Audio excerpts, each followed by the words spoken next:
आपने इसे हजारों बार देखा है अपने हाथ में, अपनी जेब में, अपनी स्क्रीन के पीछे। एक सेब जिसका एक हिस्सा कटा हुआ है। एप्पल ज्यादातर लोगों के लिए ये सिर्फ एक कंपनी का लोगो है, इनोवेशन का सिंबल, टेक्नोलॉजी का सिंबल। लेकिन बहुत कम लोग जानते हैं कि इतिहास में एक और सेब था, एक असली सेब जिसका एक कटा हुआ हिस्सा एक टेबल पर पड़ा था। साल था 1954, इंग्लैंड का एक कमरा, और उस सेब के पास एक ऐसा इंसान था जिसने दुनिया को एक सवाल देकर छोड़ा, क्या मशीन कभी इंसान की तरह सोच सकती है? उस समय कंप्यूटर्स अस्तित्व में नहीं थे, कोई स्मार्टफोन्स नहीं थे, कोई एआई नहीं था, फिर भी उस इंसान ने भविष्य देख लिया था। 1950 में उसने एक रिसर्च पेपर लिखा जिसमें उसने एक आइडिया दिया, अगर कोई मशीन इंसानों जैसी बातचीत कर सके तो क्या हम कह सकते हैं कि वो सच में सोच रही है? आज उसी विचार को हम ट्यूरिंग टेस्ट के नाम से जानते हैं। उस इंसान का नाम था एलन ट्यूरिंग। आर्टिफिशियल इंटेलिजेंस की नींव किसी बड़ी कंपनी ने नहीं रखी थी, वो रखी गई थी एक सवाल से। आज जब आपका फोन आपकी आवाज समझता है, जब एआई आपके सवालों का जवाब देता है, जब मशीनें इंसानों जैसा व्यवहार करती हैं, तो ये सब अचानक पैदा नहीं हुआ। ये शुरू हुआ था 1950 में पूछे गए एक सवाल से। लेकिन एक बात तय है, आज जो आर्टिफिशियल इंटेलिजेंस आप इस्तेमाल कर रहे हैं, उसकी जड़ें एलन ट्यूरिंग के दिमाग में बोई गई थीं, और आज वो सवाल आपकी जेब में है। वॉल्टेक्स एआई में आपका स्वागत है। हम आज मशीनों पर भरोसा करते हैं। मोबाइल हमें रास्ता दिखाता है, लैपटॉप हमारा काम करता है, एआई हमारे सवालों के जवाब देता है। लेकिन जरा सोचो, क्या मशीन हमेशा से इतनी समझदार थी? नहीं। एक समय था जब मशीन का मतलब सिर्फ एक चीज था, हिसाब, जोड़ना, घटाना, बड़े बड़े गणित करना। बस साल था 1945। दुनिया युद्ध से थक चुकी थी, लोग नए भविष्य की तलाश में थे। उस समय मशीनें सिर्फ तेज गणना करने वाले औजार थीं, उनमें कोई सोच नहीं थी। इसी समय एलन ट्यूरिंग ने मशीन के बारे में सोचने का तरीका बदल दिया। उन्होंने एक मशीन का विचार रखा, ऑटोमेटिक कंप्यूटिंग इंजन। लेकिन असली बदलाव मशीन नहीं थी, असली बदलाव सोच में था। पहली बार यह कहा गया कि मशीन अपने काम करने के नियम अपनी ही मेमोरी में रखेगी। आज ये सामान्य लगता है, लेकिन उस समय ये क्रांतिकारी था। पहले मशीन को बाहर से बताया जाता था कि क्या करना है, वो वही काम बार बार करती थी, वो बदल नहीं सकती थी। अब नियम मशीन के अंदर होंगे, और अगर नियम अंदर हैं तो उन्हें बदला भी जा सकता है, और अगर नियम बदले जा सकते हैं तो नतीजे भी बदल सकते हैं। यही वह पल था जब मशीन सिर्फ एक तय काम करने वाली चीज नहीं रही, वो लचीली हो गई। एक ही मशीन कई अलग अलग काम कर सकती थी। आज ये सामान्य लगता है, लेकिन 1945 में ये एक बड़ा बदलाव था। यह सिर्फ तकनीकी सुधार नहीं था, यह इंसानी सोच में परिवर्तन था। एलन ट्यूरिंग ने दिखाया कि मशीन सिर्फ आदेश मानने वाला औजार नहीं है, वो एक ढांचा है जिसमें नियम रखो और परिणाम बदल दो। यहीं से एक बड़ा सवाल पैदा हुआ, अगर मशीन अपने अंदर नियम रख सकती है और उन्हीं नियमों से फैसले ले सकती है, तो क्या वो हमेशा सिर्फ औजार रहेगी, या एक दिन हमारी सोच को भी चुनौती देगी? इंसान बनाम मशीन का बीज यहीं बोया गया था। आज का हर कंप्यूटर इसी सिद्धांत पर काम करता है। नियम मेमोरी में होते हैं, मेमोरी से व्यवहार बनता है, और व्यवहार से परिणाम निकलता है। शायद उस समय किसी ने नहीं सोचा था कि यह विचार एक दिन सोचने वाली मशीनों की नींव बनेगा। यहीं से कहानी बदली। मशीन सिर्फ हिसाब लगाने वाली चीज नहीं रही, वो संभावना बन गई, और संभावना हमेशा भविष्य बदल देती है। यही शुरुआत थी। साल 1950। दुनिया वर्ल्ड वॉर के जख्मों को भर रही थी। लोग रेडियो और भाप के इंजनों को ही चमत्कार मानते थे। उस दौर में मशीनों का मतलब था लोहे के बेजान बक्से, जो वही करते थे जो उन्हें बताया जाता था। लेकिन मैनचेस्टर की एक ठंडी लैब में इतिहास का वो सबसे बड़ा जीनियस एक नए मिशन पर था, जिसने हिटलर के इनिग्मा कोड को तोड़कर करोड़ों जानें बचाई थीं। वही एलन ट्यूरिंग अब किसी और कोड को क्रैक करने में लगे हुए थे। वो कोड था इंसानी चेतना, ह्यूमन कॉन्शियसनेस। उन्होंने एक रिसर्च पेपर लिखा, कंप्यूटिंग मशीनरी एंड इंटेलिजेंस। इसकी पहली लाइन ने विज्ञान की दुनिया में एक परमाणु बम जैसा धमाका किया। उन्होंने पूछा, क्या मशीनें सोच सकती हैं? आज ये सवाल हमें नॉर्मल लगता है, लेकिन 1950 में ये सवाल पागलपन माना गया। बड़े बड़े वैज्ञानिकों से लेकर दार्शनिकों तक सब ट्यूरिंग के खिलाफ हो गए। उनका तर्क था, सोचने का काम सिर्फ कुदरत की दी हुई बुद्धि का है, कोई बेजान चीज कभी फैसला नहीं ले सकती, लेकिन ट्यूरिंग को इन तर्कों से मतलब नहीं था। उन्हें मतलब था नतीजों से। उन्होंने दुनिया को एक खेल खेलने के लिए बुलाया। नाम दिया द इमिटेशन गेम, नकल का खेल। कल्पना कीजिए, एक बंद कमरा है, उसके दो हिस्से हैं। एक तरफ आप बैठे हैं, दूसरी तरफ एक पर्दा है।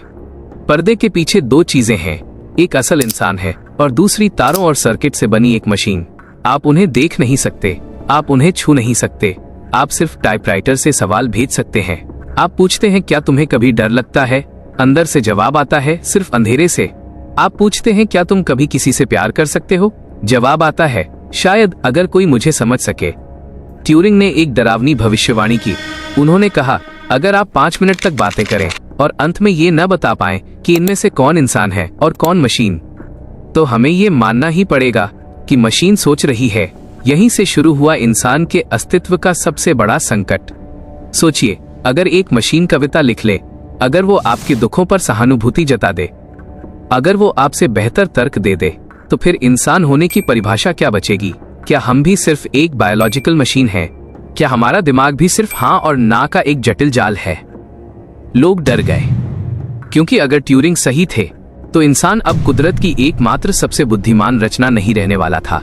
हम सिर्फ एक पुराना मॉडल बनने वाले थे। ट्यूरिंग ने मशीनों को सिर्फ कैलकुलेटर नहीं माना, उन्होंने मशीनों को एक आईना माना। एक ऐसा आईना जिसमें जब इंसान ने अपनी बुद्धि देखनी चाहिए तो उसे अपनी खुद की पहचान धुंधली लगने लगी। लेकिन कहानी यहां खत्म नहीं होती। ट्यूरिंग ने जिस सवाल से दुनिया को डराया, उसी सवाल ने उनकी जिंदगी में अंधेरा भर दिया। समाज ने उस दूरदर्शी दिमाग को स्वीकार नहीं किया जो उनसे दशकों आगे देख रहे थे। सवाल पूछ दिया गया था, पूरी दुनिया की इंसानी पहचान अब खतरे में थी। और यहीं से उस सुपर इंटेलिजेंस का जन्म हुआ जिसे आज हम एआई कहते हैं। 1950 के बाद दुनिया एक अजीब दौर से गुजर रही थी। दुनिया अब भी मशीनों को सिर्फ तेज हिसाब करने वाला औजार मानती थी, एक ऐसी चीज जो बस आदेश मानती है, जो बताया जाए वही करती है, न उससे ज्यादा न उससे कम। लेकिन मैनचेस्टर की एक ठंडी लैब में इतिहास का वो सबसे बड़ा जीनियस एक नए मिशन पर था। एलन ट्यूरिंग बार बार एक अलग दिशा में सोच रहे थे। उनके दिमाग में एक नया सवाल घूम रहा था, अगर मशीन नियमों को मान सकती है तो क्या वो नई चीज सीख भी सकती है? यहीं से कहानी एक नए मोड़ पर पहुंचती है। 1948 में एलन ट्यूरिंग ने एक रिपोर्ट लिखी, नाम था इंटेलिजेंट मशीनरी। इस रिपोर्ट में उन्होंने एक बहुत अलग विचार रखा। उन्होंने कहा, मशीन को सीधे बहुत समझदार बनाने की कोशिश मत करो, उसे एक बच्चे की तरह शुरू करो। ये सुनने में थोड़ा अजीब लगता है, लेकिन अगर ध्यान से सोचें तो इसमें गहरी बात छिपी है। जब एक बच्चा पैदा होता है तो उसे कुछ भी नहीं पता होता, उसे भाषा नहीं आती, उसे दुनिया के नियम नहीं पता, उसे सही गलत का फर्क भी नहीं पता। लेकिन धीरे धीरे वो सीखता है, गिरकर सीखता है, गलती करके सीखता है, अनुभव से सीखता है, और हर दिन उसका दिमाग थोड़ा बेहतर हो जाता है। एलन ट्यूरिंग ने सोचा, अगर इंसान इस तरह सीख सकता है तो मशीन क्यों नहीं? उनका विचार था कि मशीन को शुरुआत में बहुत ज्यादा ज्ञान देने की जरूरत नहीं, बस कुछ छोटे नियम, फिर उसे अनुभव दिया जाए। हर अनुभव मशीन को थोड़ा बदल देगा, हर गलती उसे थोड़ा बेहतर बना देगी। धीरे धीरे वो समझना शुरू करेगी। आज ये बात सामान्य लगती है, लेकिन उस समय ये सोच बहुत बड़ी थी, क्योंकि उस दौर में कंप्यूटर बहुत अलग थे। वे पूरे कमरे घेर लेते थे। उनकी याददाश्त आज के एक छोटे से कैलकुलेटर से भी कम थी। फिर भी एलन ट्यूरिंग इस बारे में सोच रहे थे कि मशीनें कैसे सीख सकती हैं। यहीं एक बड़ा फर्क सामने आया। पहले मशीनों को प्रोग्राम किया जाता था, मतलब हर कदम पहले से तय, अगर ये हो तो ये करो। लेकिन एलन ट्यूरिंग कुछ और सोच रहे थे। अगर मशीन हर स्थिति पहले से नहीं जानती हो तो तब क्या होगा? यहीं सीखने का विचार काम आता है। मशीन को जवाब देने की जगह उसे सीखने का मौका दिया जाए, उसे डेटा दिया जाए, उसे अनुभव दिया जाए, और धीरे धीरे वो खुद पैटर्न्स समझने लगे। आज हम इसे मशीन लर्निंग कहते हैं, लेकिन इसका बीज बहुत पहले बोया जा चुका था एलन ट्यूरिंग के दिमाग में। आज जब आप अपना फोन इस्तेमाल करते हैं तो ये विचार हर जगह दिखाई देता है। जब आपका फोन आपकी आवाज पहचानता है, जब एक ऐप आपकी पसंद समझने लगता है, ये सब किसी इंसान ने बैठकर एक एक नियम लिखकर नहीं बनाया। ये सब सीखने से होता है, डेटा से, अनुभव से। लेकिन यहाँ एक डरावना सवाल खड़ा होता है, अगर मशीन एक बच्चे की तरह सीख रही है तो हम इंसान उसके टीचर हैं। और एक बच्चा वही सीखता है जो वो अपने आसपास देखता है। हमने मशीनों को डेटा तो दिया, पर उस डेटा में हमारा लालच, हमारा गुस्सा और हमारी नफरत भी तो थी। जरा रुकिए, अगर कल को मशीनें एक बच्चे की तरह आपसे सब कुछ सीख लें, तो क्या आप उन्हें अपना दोस्त मानेंगे या अपना दुश्मन? अपनी राय कमेंट में जरूर बताना, क्योंकि एलन ट्यूरिंग का ये सपना अब हकीकत बन रहा है। अगर बुद्धि बदल सकती है तो उसकी सीमाएं भी हमेशा तय नहीं रहेंगी।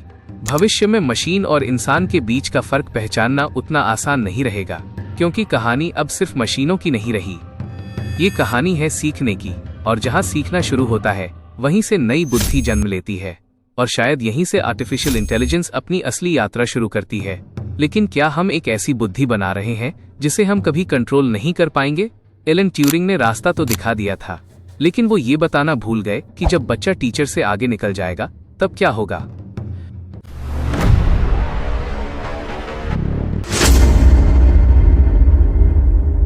कभी आपने ध्यान दिया है, दुनिया में कुछ चीजें बार बार एक जैसी क्यों दिखती हैं? पेड़ों की शाखाएं हर बार एक ही तरह फैलती हैं। फूलों की पंखुड़ियां लगभग एक जैसे आकार में बनती हैं। समुद्र की लहरें एक खास रिदम में चलती हैं, और जानवरों की त्वचा पर जो पैटर्न्स होते हैं, जैसे ज़ीब्रा की धारियां या लेपर्ड के स्पॉट्स, वे कभी रैंडम नहीं होते। ऐसा लगता है जैसे प्रकृति के पास कोई छुपा हुआ डिजाइन रूल हो, एक इनविजिबल सिस्टम जो हर चीज को एक पैटर्न में ढाल देता है। और यहीं पर एलन ट्यूरिंग फिर से एक नए सवाल के साथ सामने आए। उन्होंने सोचा, अगर प्रकृति इतनी जटिल चीजें सिर्फ कुछ छोटे नियमों से बना सकती है, तो क्या हम उन नियमों को समझ सकते हैं? और अगर हम उन्हें समझ लें, तो क्या हम उसी तरह इंटेलिजेंस भी बना सकते हैं? 1952 में एलन ट्यूरिंग ने एक नई थ्योरी दी। नाम था मॉर्फोजेनेसिस। ये नाम थोड़ा कठिन लगता है, लेकिन इसका मतलब बहुत सिंपल है। प्रकृति में शेप्स और पैटर्न्स कैसे बनते हैं? ट्यूरिंग ने समझाया कि प्रकृति के अंदर कुछ छोटे छोटे केमिकल सिग्नल्स होते हैं। ये सिग्नल्स एक दूसरे को पुश करते हैं और रोकते भी हैं। धीरे धीरे उनकी इंटरैक्शन से एक पैटर्न बनता है, कभी धारियां, कभी स्पॉट्स, कभी स्पाइरल। यानी प्रकृति का डिजाइन किसी आर्टिस्ट ने नहीं बनाया, वो बना है रूल्स और मैथमेटिक्स से। और यही खोज बहुत बड़ी थी, क्योंकि इसका मतलब ये था, प्रकृति रैंडम नहीं है, वह भी कुछ सिंपल पैटर्न्स फॉलो करती है। अब सोचिए, अगर पूरी प्रकृति पैटर्न से बनी है, तो क्या इंटेलिजेंस भी एक पैटर्न हो सकती है? और अगर इंटेलिजेंस भी एक पैटर्न है, तो क्या उसे समझा और दोबारा बनाया जा सकता है? यहीं से आर्टिफिशियल इंटेलिजेंस की कहानी एक नए स्तर पर पहुंचती है। अब सवाल सिर्फ मशीन बनाने का नहीं था, सवाल था प्रकृति के नियम समझने का। क्योंकि अगर आप नेचर का कोड समझ लें, तो शायद आप इंटेलिजेंस का कोड भी समझ सकते हैं। और यही वजह है कि आर्टिफिशियल इंटेलिजेंस सिर्फ इंजीनियरिंग नहीं है, यह एक कोशिश है जीवन के नियम समझने की। लेकिन यहाँ एक और बड़ा सवाल खड़ा होता है, अगर हम सच में प्रकृति का कोड समझ जाएं और उसी से एक नई बुद्धि बना दें, तो क्या वो बुद्धि सिर्फ मशीन रहेगी, या फिर वो भी प्रकृति की तरह खुद विकसित होने लगेगी? क्योंकि अगर ऐसा हुआ, तो इंसान पहली बार प्रकृति की नकल नहीं करेगा, वो प्रकृति जैसा बनने लगेगा।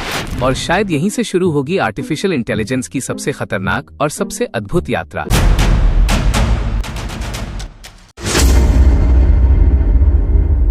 कभी आपने सोचा है कि एक इंसान भविष्य की नींव रख दे, लेकिन खुद उसे देख भी ना पाए?